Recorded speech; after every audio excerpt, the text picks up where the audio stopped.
Hello my gamers and tax evaders alike. YouTube fucking sucks my asshole. I don't think this is any new information here. I mean, everybody knows this. The site used to be awesome, but now it sucks, and we've all known this for years. I don't miss old YouTube. I don't. Fred was fucking horrible in retrospect. It was literally just a grown man running around and screaming like a child with his voice pitched up. It was nothing special, creative, or clever, but people liked it because it was new, it was fresh, and it wasn't what the, established media was creating. It was something different, something somebody made in their fucking backyard. And that's not to say I didn't like Fred. I loved Fred when I was a kid. When I was a little tiny baby with a small, underdeveloped baby brain. Shane Dawson was great. I think. I honestly don't know. He could have been completely shit, and I'm just remembering the good stuff. I don't miss the old YouTube. I miss the YouTube from 5 years ago. Good old 2016 YouTube. Every time Filthy Frank uploaded a video, I would drop everything and go and watch it. And I wouldn't say that there's many YouTubers now that I do the same thing for. I don't think what killed the platform was Susan Wojcicki. She's just like a RuneScape rule breaker that you just fucking chuck tomatoes at. Like, she's not actually what caused the platform to fall apart. I think YouTube really died when they started paying people to make videos, which I know sounds like a weird thing to say, but I honestly think that that's kind of the beginning of the end for the platform. It was still good for a while after it happened, but it was just, it was what spelled out the inevitable downhill spiral of what YouTube is today, When YouTube opened it up for people to get paid to make YouTube videos, it allowed for higher production values. Yes, it allowed for people to do YouTube full-time, which is great. And, getting paid makes making videos more rewarding. Everybody knows that. But it also opens up room for people who are not in it for the love of making videos to come in and just be there just to make money. I was watching this video from Willie Mac Show talking about Moist Critical and how he's the last YouTuber in many ways. And I didn't really think about it like that, but after I watched the video, he had a lot of good points and he made a lot of sense.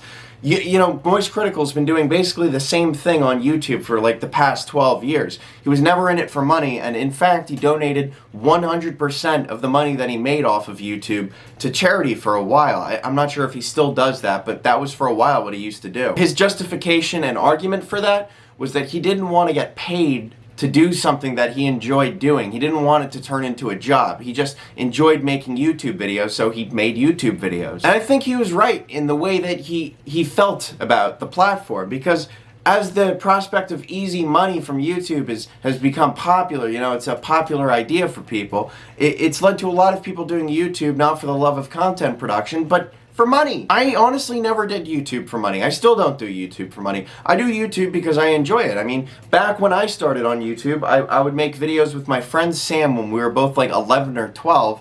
And back then, the YouTube partnership program still didn't exist.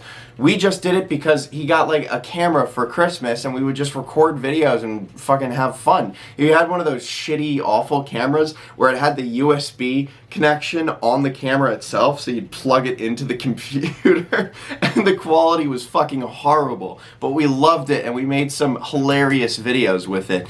Not so funny in retrospect, but at the time they were really funny. We loved them. And since then, I've kept posting on YouTube every single year. I don't think a year has gone by of my life where I haven't posted at least one thing on YouTube. And this past year, these past 2 years, I guess, almost at this point, I've been doing YouTube so much more than I used to. And that's because I've finally gotten the subscribers and the viewers that I've always liked. And that's made the process a lot more enjoyable for me, is having the feedback from my viewers. So thank you guys for giving me the feedback on my videos. I really appreciate it. But seriously, look at some of the biggest YouTubers these days. Like, PewDiePie is cool. Obviously, he has a lifestyle to maintain. He's got houses to pay for, fucking, clothes to wear. I don't even know. Just food to eat, whatever he needs. But it's taken away from who he really is, getting paid for doing this, you know what I mean? Especially because he has to censor himself in a lot of ways in order to continue to get paid by YouTube.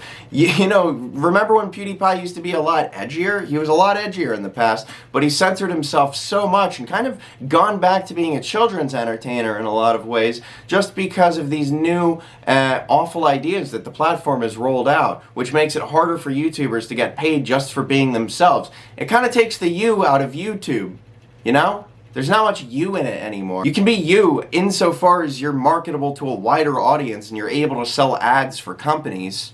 then you're allowed to be you. And fucking just look at Dream. He just fakes shit, lies constantly, he sells fucking horrible merch, and he leans into the parasocial relationships that he's established with his fans. That way he can make more money from them. And he doesn't do YouTube for fun. I think that's clear to see. He doesn't do YouTube for fun. He does it for money and for clout. It sucks. And Dream is gay. Anytime I bring up Dream in a video, I have to mention that he's gay. You know?